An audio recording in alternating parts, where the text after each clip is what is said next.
So congratulations to you. Thank you. That's really awesome to see your progression. Obviously, you've accomplished a lot to this point, but it's really cool to see it like play out. Yeah. Not everyone has the opportunity to continue playing in college, let alone Division I. So I'm wondering first, kind of like how did it all come together? I know you were mentioning it a second ago, but it seems like it must be kind of fast, mid-year. It doesn't always happen this way. Yeah, so originally I was targeting myself to coaches as a 2023 transfer. I would have already finished, my nursing degree at Mvcc, and then I would have played soccer there another year. But then I was really drawn to Stony Brook once, I was kind of in contact with the coaches for a while, and as we got further into the process, they were saying well, we want you to come this spring, just so you know you can get used to the speed of play, start getting used to the team and the campus and everything before the freshmen come in the fall. So pretty much I've already been there a whole semester before them. So by the time the fall comes, hopefully I can just already be acclimated to their atmosphere and what they create there, at their school, and hopefully I'll just be able to fit in. So I think the spring, it made sense why I need to come in the spring semester, because now I don't have to wait until the fall to go there, which my credits at Mvcc wouldn't even transfer because I'm in the nursing program there. So I'm really excited. I didn't expect them to tell me to come in 2 weeks, but the more I thought about it, the more it made sense. It's got to be a lot of change at once, especially over the past 1.5 years, besides the pandemic and everything. I mean, you graduate high school, which is a huge thing. And then Mvcc is not that far away, but it's still different. It's still college and everything to adjust to. And now you're going to Stony Brook in southern New York, I guess. I'm from New Jersey, so I would refer to it differently than that. But people call this upstate, which I still get confused about. But so what's that like in your mind? How do you feel kind of about?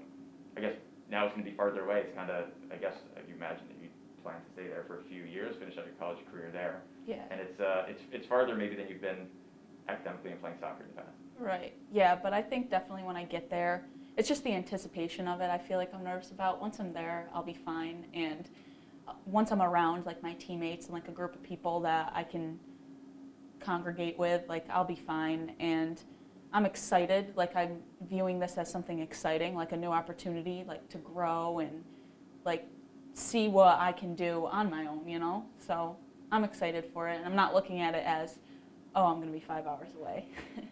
Why Stony Brook? Were you looking at other schools also, and how did Stony Brook become the one? Yeah, so actually I have some family on Long Island. My mom's from Long Island, so my aunts and uncles live 15 minutes away, and so they're excited because they'll get to come to the games and stuff. And Stony Brook is a really good medical university, so I'm hoping there's opportunity there with my major too. So it's definitely something that I could see myself being there. When I stepped on campus, I loved the campus, and I loved the coaches and the staff and the team. So I'm yeah, this feels right. So that's why I went to Stony Brook. Where were some of the other ones that you were looking at or considering? I was looking at some other schools, and honestly, they were further than Stony Brook. Some schools in Ohio, there were some schools in South Carolina, there were some schools in Pennsylvania, some in New York, but the main one in New York was definitely Stony Brook. So I figured that this was the best opportunity for me.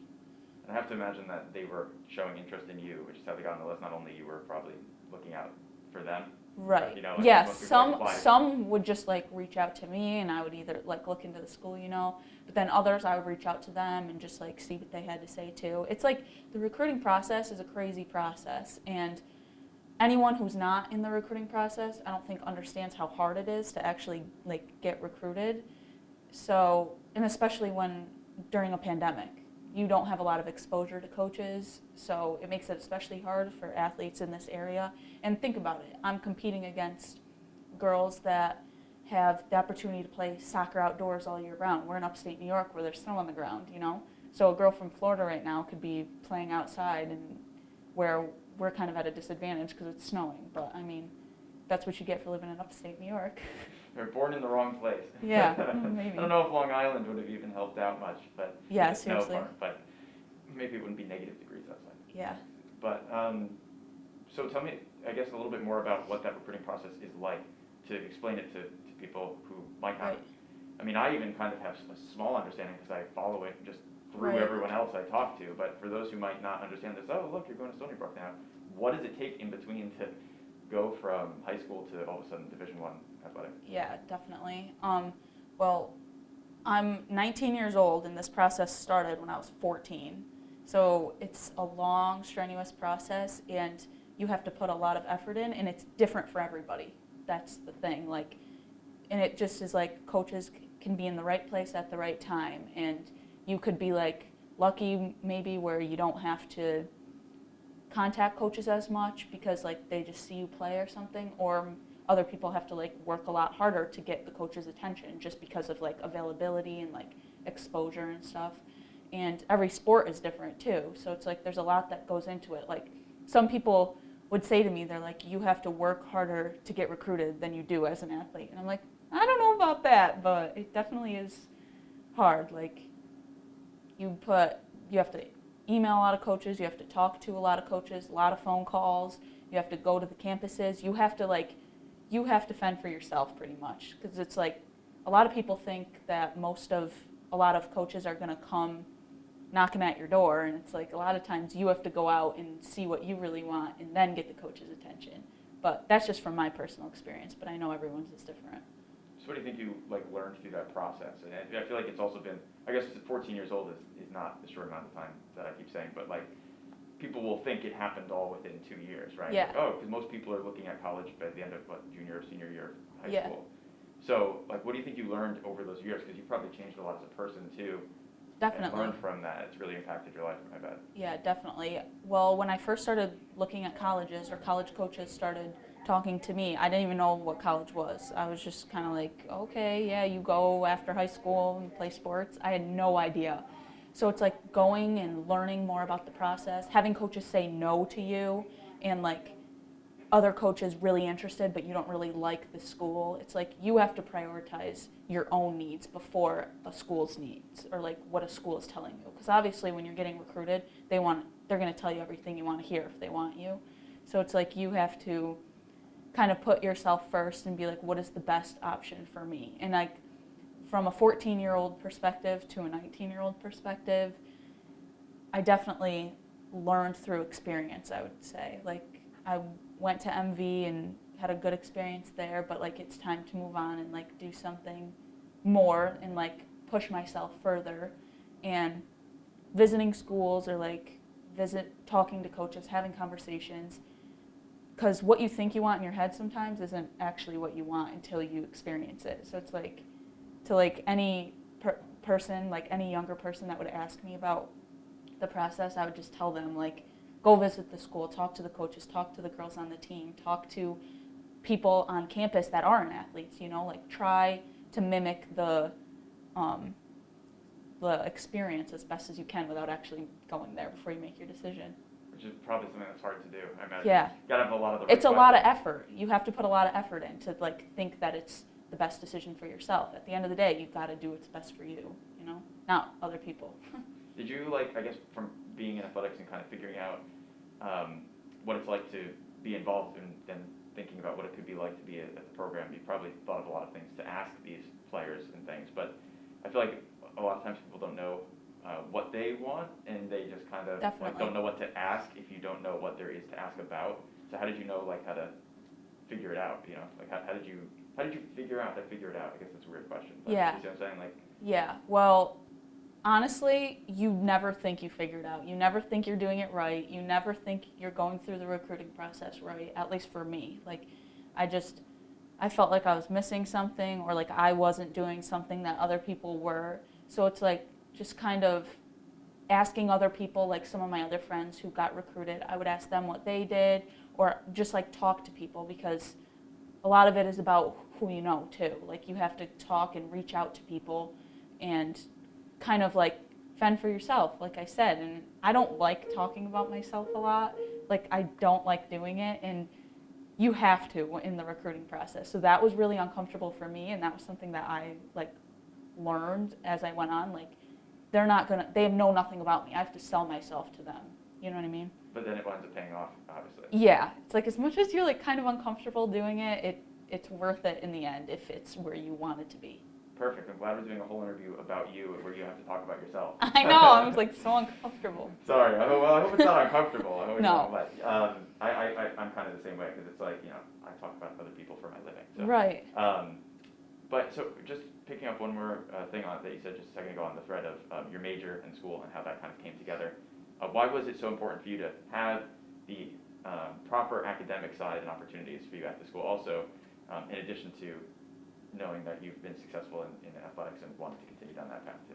Yeah, so obviously once my 4 years of eligibility is up, I'm gonna have to move on and make a living for myself. So academics was definitely important, and especially with my parents being educators, that was very important to them as well. So I still have to get a good degree and do something with my life after soccer. So it was definitely important. Well, I mean, there's always, the U.S. national women's team might need some help. And there will be Olympics in, what is it now? The schedule got all messed up. I guess 2 years from now, 2.5? Oh, that's a whole different animal. So. Come on, I mean, the timing works out kind of well. Have you ever thought about that? I mean, I don't know how much people do. I feel like sometimes that might just fall on people's laps. It's like good timing 2 years from now. But right. I would love to see you in the Olympics, but have you thought about those things? Division I, slowly, just 2 years ago when I was talking with you, it's like there's, you have no idea where it's going. Right. And then suddenly, I'm kind of giving like a pyramid example here, but the narrowing of how many people are left to reach those levels, and you're kind of still on path. Right. Is that something you've ever thought about? Yeah. So not obviously, trying to make you go too far in the future, but I'm just curious. Obviously, 10-year-old me was an Olympic gold medalist and a World Cup champion. And then as I grew older, I got more realistic, but I still want to play soccer. But at the end of the day, it's the Division I level. Anything can happen. You never know. So we'll see. You can't see my smile behind my mask, so my proper emotions are just my Your my eyes are here. smiling. Are they? Is that a thing? I don't know. I feel like I try and give like extra emotion in my eyes when I'm trying to. It's almost like I'm sitting here like that. Okay, so at Mvcc, you had the chance to play with a few of your high school friends also. Yeah. How cool was that? That was the best experience ever. When there were 4 of us on a team, there were days at practice where we were like just nostalgic because we were like, we feel like we're at a high school practice right now, and it was just so fun playing with girls I already knew how to play with. And obviously, you were named, Region 3 Player of the Year, things like that. So, and got a chance to play in the national championship. Those experiences don't come every day either. So, it takes I was talking with your dad a second ago, and he was like, "By the way, I'm the superintendent." I was like, "I knew I saw I was going to ask about that. I saw online because I saw tweeting going on between with the CVA wrestling team yesterday winning the sectional. So I was like, all of a sudden saw the last name, was going to ask, but he was telling me. Because it's not every day that someone's the first time interviewing their dad's just like, yeah, I'm the superintendent, let me let you into my school. Yeah. He was saying, great talent that you have, and I was like, talent doesn't come without hard work, I'm sure. So to accomplish those things, be with as a team, as an individual, what does that mean to you to continue doing that? How much maybe confidence did that give you that you can compete on that level too? Like at the Division I level? Yeah, after high school, just in general. Yeah, so my goal for myself was always, I want to push myself in soccer to see how good I can be. And I felt like I just had to keep, going to the next level, like kind of becoming good at one level and then moving on to the next. So it's like, and obviously you can't do that without, it's a team sport. You can't do that without the teammates that surround you. So in high school, I had good teammates that were great players that surrounded me, and they made me better because they were good too. Just like I pushed them to be better because I could do that. And then at the college level, so I was still playing with some of the girls on my high school team. They pushed me. They continued to push me. So I wouldn't be as good as I am without my teammates in the past making me better, because it's a team sport at the end of the day, and I couldn't do anything on my own. So they definitely helped me, coaches, teammates, anyone, help me get better to be able to get to this level. I know that you are the all-time scoring record holder for CVA girls soccer and also now Mvcc women's soccer single season. So But that doesn't happen, I guess, without a lot of people getting a lot of assists who probably, Right. I'm not sure, but I'd have to check on that. But I bet a lot of people have quite a number of assists compared to Definitely. the past, because every time you score, someone's getting that point also. What is it that makes you want to work so hard at things? I know, obviously, I'm focusing on the sports side, but I'm Right. aware that in high school also, like, I don't know how you were like a lead violinist and the class president at the same time as focusing on this. So like, what makes you want to work so hard and balance all of that and just gives you the drive to do that all? Yeah, I think I've always been a disciplined person. I've always been a very motivated person. I always liked the hard work. Like, I always like working out on my own, or like studying, on my own, or like you said, the violin, practicing on my own, like to see how good I can be. Because it's like, if I have this potential, I don't want to just like waste it. I want to like push myself to see how good I actually can be if I do all the right steps to get to that point. Do you still play violin, by the way? No, I don't. Yeah, I used to play. I still have it. Like, if I could whip it out right now and probably play something, but yeah, it might not. It probably still sounds. Be a little rusty. But yeah, I'm always curious because my family, we also played instruments, which is a big thing, and then of course afterward, it's not like we wanted to stop. It's just right. life, and Yeah. in your case, a lot of other intense things that probably take a lot of extra time to practice too than high school soccer did, I imagine. Okay, a few kind of general questions that I'm curious to ask you, and I hope you'll entertain them. Which is along the way, what's kind of like been the biggest challenge, and have you kind of like solved it? Now I feel like I'm really interviewing you for a job, but. I think my biggest challenge has been change, because like, you graduate high school and a lot changes. My life has changed drastically in the past 2 years, more than it has the whole previous 18 years when I was in high school. So, and learning that change isn't a bad thing, and with change comes growth. So like, I am growing as a person, and I just need to keep reminding myself that, because when things change, sometimes I get like sad about it. But it's like, no, change can be a good thing. So learning how to deal with change and like turning it into a good thing, making it positive. And that's not easy to do either. So. Yeah. What most excites you for what's coming up? I'm excited. Yeah, I'm nervous, but the nerves are a good thing. Like, I'm excited. I'm excited to like see how I match up against, girls who are better than me, or girls who are just as good as me. Like, every single girl on this team is better or like a really good soccer player.